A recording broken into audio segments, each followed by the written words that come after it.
నమస్కారం. RTI 9 news కి స్వాగతం.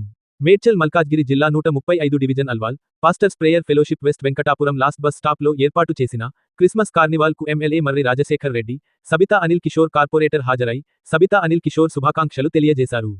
ఇందులో భాగంగా రాజ్, సోలమన్, మృత్యుంజయ, సోమశేఖర్, సంతోష్, విజయ్, రాంబాబు, డేవిడ్ ఫ్రాంక్లిన్ ముఖ్య అతిథులు లియోనార్డ్, దినకరన్, ఆనంద్ కుమార్, నహీం, బీఆర్ఎస్ నాయకులు పాల్గొన్నారు. ఆర్టీఐ 9 న్యూస్ మేడ్చల్ మల్కాజిగిరి జిల్లా ఇన్ఛార్జ్ మేడ మల్లేశం.